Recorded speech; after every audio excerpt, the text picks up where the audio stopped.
Party బలోపేతం చేసుకోవాలని ఇరు పార్టీలకి ఉంటుంది, ఇరు పార్టీ లీడర్లకి ఉంటుంది. సో ప్యారల్గా ఒకటి మీకు తెలిసినా ఒకటి తెలియకపోయినా రెండు పార్టీలు తన పార్టీ బలోపేతం చేసుకోవాలని వర్క్ చేసుకుంటూ ఉంటాయి. దాంట్లో ఎటువంటి సందేహం లేదు. ఎన్నికలకి ముందు వైఎస్ఆర్సీపీ నుంచి చాలా చాలా మంచి లీడర్స్, సీనియర్ ఫైనాన్షియల్ స్ట్రెంగ్త్ ఉన్న లీడర్స్ని వైసీపీ పోగొట్టుకుంది. అది ఎంతవరకు కారణం అనేది ఇప్పటికి కూడా వాళ్ళు తెలుసుకున్నారో లేదో తెలియదు, కానీ బాలినేని లాంటి సీనియర్ లీడర్స్ ఇప్పటికీ కూడా వెళ్ళిపోతూ ఉన్నారు. వాట్ ఈజ్ వైసీపీ ఫ్యూచర్ అండి? వైఎస్ఆర్సీపీ భవితవ్యం అంటే ఇంతమంది 11 వచ్చినప్పటికీ కూడా కొంతమంది ఓడిపోయినా సీనియర్స్, ఇప్పుడు బొత్స గారు అవ్వచ్చు, పెద్దిరెడ్డి గారు అవ్వచ్చు, విజయసాయి రెడ్డి, ఇలాంటి పెద్ద పెద్ద సీనియర్ లీడర్స్ ఉన్నారు. సో ఎలా ఉండబోతుందంటారు ఫ్యూచర్, ఆ పార్టీ భవిష్యత్? అంటే ఎనీ పార్టీ అండి, నాట్ ఓన్లీ వైఎస్ఆర్సీపీ, ఎనీ పార్టీలో లీడర్స్ పోతుంటారు. ఇప్పుడు టీడీపీ నుంచి కూడా చాలా మంది వైఎస్ఆర్సీపీకి వెళ్ళినప్పుడు, లేదా ప్రజారాజ్యం నుంచి చాలా మంది మూవ్ అయ్యి ఉంటారు. పార్టీ మీరు స్ట్రక్చర్ అదే కాన్సెప్ట్ నిలబెట్టుకుని అదే ముందుకు వెళ్తూ ఉంటే లీడర్స్ వస్తుంటారు, పోతుంటారు, పార్టీలు ముందుకు వెళ్తూనే ఉంటాయి. బట్ మీరు అదే కాన్సెప్ట్ని, ఆ కాన్ఫిడెన్స్ని పీపుల్లో బిలీవ్ చేసేటట్టు ఉండగలిగితే టైం కొంచెం గడిచిన తర్వాత మీకు మళ్ళీ జనాలు నమ్మేదానికి ఆస్కారం ఉంటుంది. మీరు అసలు బిలీఫ్ సిస్టమే కోల్పోయారు అనుకోండి, లీడర్స్ మొత్తం 175 మంది యాస్టీజ్గా ఉన్నా కానీ ఏం గెలవలేవు. మీ సలహా ఏంటి? ఎవరికండి? 40% ఓట్ బ్యాంక్ వచ్చింది, 11 సీట్లే వచ్చాయి, అయినా ప్రతిపక్షంలో కూర్చున్నారు, ప్రతిపక్ష హోదానే లేదు అని చెప్పి మాట్లాడేవాళ్ళు. మీరు ఒక కేకే కన్సల్టెన్సీ నుంచి యాజ్ అ సీఈఓగా జగన్మోహన్ రెడ్డికి కావచ్చు, వైఎస్ఆర్సీపీకి కావచ్చు, వెళ్తాం అనుకునే లీడర్స్ కావచ్చు, వాట్ ఈస్ యువర్ అడ్వైస్? ఒక్కొక్క ఇండివిజువల్ ఎమ్మెల్యేకి ఒక్కొక్క నియోజకవర్గం బట్టి ఆబ్వియస్గా మేము ఇదే టెక్నికల్గా మేము ఇదే వాళ్ళ దగ్గర మనం చార్జ్ చేసి తీసుకొని అక్కడ వర్క్ చేసి సర్వే చేసి ఏది కరెక్ట్ ఉంటుంది, బాగుంటుంది, ఏది గెలిస్తే బాగుంటుంది అని చెప్తుంటాం. బట్ మీరు జనరలైజ్ స్టేట్మెంట్ అడుగుతున్నారు కాబట్టి ఇమీడియట్గా చెప్పలేదు. కొంతమంది ఏంటంటే అండి, నేను మళ్ళీ నెక్స్ట్ టైం గెలవాలి అనేది వస్తుంటారు. ఈ పార్టీ కాబట్టి ఏ పార్టీ అయినా గెలవాలి, నేను గెలిస్తే చాలు, ఏ పార్టీ అయినా పర్లేదు అది చెప్పండి అంటుంటారు. సో ఓవరాల్గా మీకు ఎక్కడైనా సరే ప్రజలు ఏం కోరుకుంటున్నారో ఆ ప్రజల పర్స్పెక్టివ్లో మీరు వర్క్ చేస్తున్న రెడీగా ఉందా లేదా, ఫ్యూచర్లో నాకు ఇక్కడ అవకాశం ఉంది అనుకుంటే రైట్. ఇది జనరలైజ్ స్టేట్మెంట్ చెప్పలేదు. అంటే జగన్ గారు ఏం చేస్తే ప్రతిపక్షంలో ఇంకా బెటర్ గా వాళ్ళు ఎవరైనా అంటే ఇప్పుడు వీళ్ళు సిట్టింగ్ అన్న అపోజిషన్ అని ఒకటే, దీంట్లో ఏం పెద్ద ప్రిన్సిపల్లో ఏం తేడా లేదు. దీంట్లో మనం చెప్పేది గ్రౌండ్ రియాలిటీలో ఎటువంటి ఇష్యూస్ ఉన్నాయి, ప్రజలకు ఎక్కడెక్కడ మద్దతు కావాలి, ఏ వర్గాలకి నేను నిలబడాలి, అన్ని వర్గాల్లో నేను నాయకుడిగా నేను నిలబడాలి. నేను కాదు, నేను లీడర్స్ కాదు.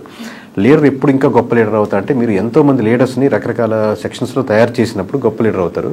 అది ఇప్పుడు నేను రిక్రూట్ చేసుకుంటున్నాను, ఇప్పుడు మేము ఇంట్రెస్ట్ చేస్తా ఉన్నాను. ప్రతి ఇంటర్వ్యూలో నేను చూసుకునేది అంశం ఏంటంటే నాకంటే ఇతనికి లేదా అమ్మాయికి ఎక్కువ టాలెంట్ టెక్నికల్గా ఈ విషయంలో ఉందా, లేదా ఆల్రెడీ ఉన్న వాళ్ళకంటే ఎక్కువ టాలెంట్ ఉందా అని చూసుకుని లీడర్ అవుతాడు. నాకంటే ఎక్కువ టాలెంట్ ఉండకూడదు, నేనే లీడర్ ఉండాలి అనేది కంటే కూడా ప్రతి నియోజకవర్గంలో ప్రతి అంశంలో నాకంటే వాక్చాతుర్యంలో కానీ, మాట్లాడే విషయంలో కానీ, సబ్జెక్ట్ నాలెడ్జ్లో కానీ, మాట్లాడితే కరెక్ట్గా మాట్లాడే పర్సన్స్ కానీ, అంటే అపోజిషన్ కూడా చాలా టెక్నికల్గా మాట్లాడుతున్నాడు, చాలా రైట్ ఇతను, ఓన్లీ అరిచేసి ఏదో తిట్టేసినట్టు కాకుండా అలాగా టెక్నికల్ సబ్జెక్ట్ ఉండే లీడర్స్ని మీరు డెవలప్ చేయగలిగితే ఈ ఉన్న 4-5 సంవత్సరాల్లో మీరు మళ్ళీ గవర్నమెంట్ ఫామ్ చేయడానికో లేదా మీరు ముందుకు రావడానికో తేడా ఉంటుంది. కానీ ఇదే పద్ధతిలో వెళ్తే, ఇదే లైన్లో వెళ్తా ఉంటే మళ్ళీ మీకు కష్టమే. ఓకే. ఈ 2 తెలుగు స్టేట్స్లో ప్రాంతీయ పార్టీలకు ఎంతో కొంత కోర్ ఓట్ బ్యాంక్ని కైవసం చేసుకొని సస్టైన్ చేస్తున్న పార్టీస్ని మనం చూస్తూ ఉన్నాం.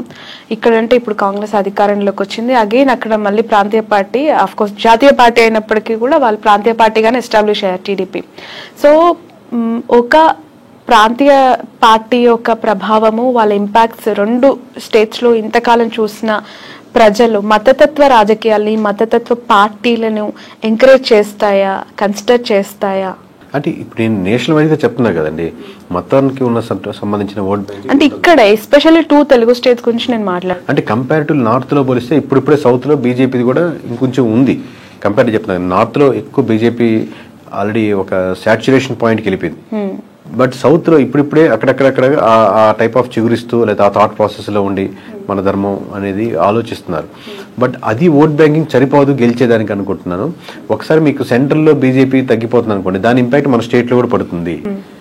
మొత్తం స్టేట్లో సెంటర్లో మనకు గవర్నమెంట్ మారుతుంది అనుకోండి, అది మన స్టేట్కి వచ్చేసరికి కూడా మన ఇంపాక్ట్ పడుతుంది. ఎప్పుడైతే మీకు బీజేపీ మీద ఎఫెక్ట్ ఎక్కువ పడిపోతుందో, బీజేపీ మునిగిపోతుందో, దానికి బీజేపీ ఆధారితంగా నిలబడిన పార్టీలు కూడా దాని ప్రభావం, దాని ఎఫెక్ట్ ఎంతో కొంత తీసుకో తప్పదు. Okay. In future Nara Lokesh గారికి, పవన్ కళ్యాణ్ గారికి ఎవరికి ఎక్కువగా సీఎం అయ్యే అవకాశం ఉంది అని అంటారు? మీ అజంప్షన్ ఏంటి? అది చెప్పలేము, ఎందుకంటే అండి ఇది హైపోథెటికల్గా ఆబ్వియస్గా చంద్రబాబు నాయుడు గారు ఉన్నంతసేపు ఆయన గవర్నమెంట్ రన్ అవుతూ ఉంటుంది, ఈ 5 years ఇబ్బంది లేదు కదా. బట్ గోయింగ్ ఫార్వర్డ్ ఆబ్వియస్లీ బలంగా టీడీపీ కార్యకర్తలు కానీ ఎట్లాగైనా సరే మా చంద్రబాబు నాయుడు గారు సీఎం ఉండాలి, దాని తర్వాత లోకేష్ గారు వాళ్ళు కోరుకుంటారు. పవన్ కళ్యాణ్ గారు ఫాలో అయ్యేవాళ్ళు ఆబ్వియస్గా పవన్ కళ్యాణ్ గారు సీఎం అవ్వాలి, ఇంకా సీట్లు 21 నుంచి మేము 71, 100 సీట్లు వెళ్ళాలని కోరుకుంటారు. బట్ ఇద్దరు కూటమిగా వెళ్ళాలనుకుంటున్నారా, సెపరేట్గా వెళ్ళాలనుకుంటున్నారా? మీరు ఇందా చెప్పినట్టు టీడీపీ సెపరేట్ అయ్యి బీజేపీ ఆబ్వియస్గా బీజేపీ జనసేన వెళ్ళాలనుకుంటున్నారు. దీనివల్ల ఇట్లా సెపరేట్ అయితే మళ్ళీ వైఎస్ఆర్సీపీకి ఫెచ్ అవుద్దా? ఎన్ఫ్యాక్టరీ వేస్లో ఉన్నాయి కాబట్టి ఎవరి కార్యకర్తలు వాళ్ళు లీడర్ అవ్వాలనుకుంటారు. మాది ఏంటంటే ప్రజలు ఇప్పుడు ప్రస్తుతానికి ఏమనుకుంటున్నారు, ఎలా చేస్తే ప్రజలకు బాగుంటుంది. ఇంకా ఆబ్వియస్గా ఏపీ మన సొంత స్టేట్ కాబట్టి ఈ డెవలప్మెంట్లో మనం కూడా ఎందుకైనా భాగస్వామ్యం అయితే ఇది బాగుంటే బాగుంటుంది కానీ మనకు ఒక స్వార్థం కూడా ఉంటుంది మంది కాబట్టి. ప్రజలు ఏమనుకుంటున్నారు అనేది మీరు చెప్తానంటున్నారు. పిఠాపురం ప్రజలు ప్రస్తుతం ఏమనుకుంటున్నారు? పవన్ కళ్యాణ్ గారు ఎమ్మెల్యే అయ్యారు, డిప్యూటీ సీఎం అయ్యారు, ఒకసారి ఛాన్స్ ఇమ్మన్నారు, గెలిపిమ్మన్నారు, అవకాశం ఇచ్చేశారు, అన్ని ఆయనకు కావాల్సిన 21కి 21 కైవసం చేసేసారు. So towards Pawan Kalyan what is AP people's high అయితే ఫస్ట్ ఆఫ్ ఆల్ ఉంటుందండి. ఆబ్వియస్గా అందరూ పవన్ కళ్యాణ్ ఓట్లు వేసిన వాళ్ళు ఎవరైతే ఉన్నారో వాళ్ళకి ఆబ్వియస్గా మనం వేసిన పార్టీ గెలిచింది కాబట్టి ఒక హై ఉంటుంది. బట్ ఆ హై అలాగే కంటిన్యూ అవ్వాలంటే ఆ లోకల్ ఇష్యూస్ ఏదైతే ఉన్నాయో అడ్రస్ చేస్తూ మిగతా రోజుల్లో అది కాలువలు కావచ్చు, రోడ్స్ కావచ్చు, సమస్యలు కావచ్చు, అన్ఎంప్లాయ్మెంట్ కావచ్చు, చిన్న ఫ్యాక్టరీలు కావచ్చు, లోకల్ కుటీర సంస్థలు కావచ్చు, అక్కడికి వెళ్ళే చిన్న హాస్పిటల్స్ కావచ్చు, ఈ ఇష్యూస్ మీద కాన్సన్ట్రేట్ చేస్తే ఆ హైకి తగ్గట్టు రెస్పాన్స్ ఇంకా డెవలప్మెంట్ అవుతూ ఉంటుంది. ఒక పాయింట్ మీద అయితే చెప్పలేరా? అదేనండి, అది కంటిన్యూ చేయాలి. ఇప్పుడే కదా స్టార్టింగ్, ఇంకా కంటిన్యూ చేయగలిగితే దాన్ని ఉంటుంది. కానీ ఆ హై మటుకు ఉంటుంది అంటున్నాను. మిగతా నియోజకవర్గాల్లో లేని హై పిఠాపురంలో ఉన్న వరకు హై వస్తుంది. ఎందుకంటే మనం వేసి గెలిచాడరా, మనం అంటే మొత్తం రాష్ట్ర వ్యాప్తంగా ఇచ్చారు. ఇప్పుడు మాకు తెలుస్తుంటుంది కాబట్టి లోకల్గా వాళ్ళు గెలుస్తారా, ఓడతారా, మెజారిటీ ఎంత 10,000, 20,000 ఇంత హైతో చూశారు కాబట్టి రిజల్ట్ రాగానే ఆ హై కంటిన్యూ అవుద్ది. బట్ హై కంటిన్యూ అలాగే అవ్వాలి అంటే మీరు ఇష్యూస్ మీదే ఐడెంటిఫై చేసి వర్క్ చేయాలి. ఓకే సార్, మీకు ప్రెషర్ ఎంతవరకు ఉంటుంది ఈ సర్వీస్ అని చేస్తూ ఉన్నప్పుడు? ఎందుకనంటే ఒక ఇంటర్వ్యూ చేస్తే మాలాంటి వాళ్ళ మీదనే బురద జల్లే ప్రజలు, లేదంటే అలాంటి పీపుల్ మనం సొసైటీలో యాజ్ ఆఫ్ చూస్తూ ఉన్నాం. ఇంకా మీరు బియాండ్ దట్ ఒక పార్టీకి మీరు చేస్తూ గెలుస్తుంది, ఓడిపోతుందని మీరు ప్రెషర్ ఉంటుందండి. ప్రెషర్ ఆబ్వియస్లీ చాలా ఉంటుంది. దాంట్లో నేను లేదు అని ఎట్లా ఓవర్కమ్ అవుతారు? అంటే ఒకరు బెదిరించే వాళ్ళు ఉంటారు, లేదా ఇట్లా చెప్పమని అనే వాళ్ళు ఉంటారు, లేకపోతే వాళ్ళు ఇలా అమ్ముడు పోయాలని ఉంటారు, లేకపోతే బాగా వీరాభిమానులు ఉంటారు, ఏమన్నా చేసేస్తాం నీకోసం బాగుంటారని ఉంటారు. బట్ నేను మోస్ట్లీ నేను పరంగా కానీ నా నేను ట్రై చేసేది మనం వీటికన్నిటికీ దూరంగా ఉందాం, మన పని మనం చేసుకుంటూ వెళ్దాం అని ట్రై చేస్తున్నాం. కానీ ప్రెజర్ అయితే విపరీతంగానే ఉంటుంది. లిక్కర్ పాలసీ ఇంపాక్ట్ ఎంత ఉందండి? ఆ గవర్నమెంట్ ఓడగొట్టడానికి ఈ గవర్నమెంట్ గెలిపించడానికి అది మేజర్ ఇంపాక్ట్ అంటారా? 1% ఇప్పుడు అన్ని ఒక్కొక్క పర్సెంట్ యాడ్ చేసుకుంటా ఉన్నాం. అంటే వైఎస్ఆర్సీపీ నుంచి టీడీపీకి వచ్చిన ఓట్ బ్యాంకింగ్లో ఖచ్చితంగా ఒక 1% అయితే ఓట్ బ్యాంకింగ్ లిక్కర్ పర్స్పెక్ట్లో వచ్చిన ఓట్ బ్యాంకింగ్ ఉంటుందండి. ఇప్పుడు కొత్త పాలసీస్ ఇప్పుడే తీసుకున్నారు కాబట్టి అది ఇంప్లిమెంటేషన్ అయ్యి రేపు పొద్దున 1వ తారీఖు నుంచి రిజల్ట్ చూసి దాన్ని ఎలా ఉన్నాయని చెప్పగలుగుతాం. Right. Thank you so much అండి.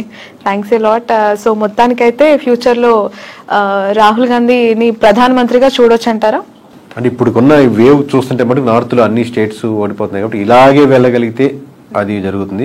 లేదు బీజేపీ రివైవ్ చేసుకుని మార్చుకోవాల్సిన అంశాలు మార్చుకుంటే మంచి పోటీ ఇవ్వగలుగుతుంది. బట్ ఛాన్సెస్ ఆర్ అలా 100% నేను ఇప్పుడు చెప్తున్నాం కదా, ఆల్రెడీ అన్ని రాష్ట్రాల్లో బీజేపీ ఓడిపోతుందని చెప్తున్నాం కదా, ఇలాగే జరుగుతుంది. ఆబ్వియస్లీ కాంగ్రెస్కి ఉన్నటువంటి ఆప్షన్ అదే కాబట్టి ఆప్షన్ ఉంది మీరు అడిగిన దానికి. Okay right. Thank you so much అండి. ఇది కేకే గారితో స్పెషల్ ఇంటర్వ్యూ. That's all.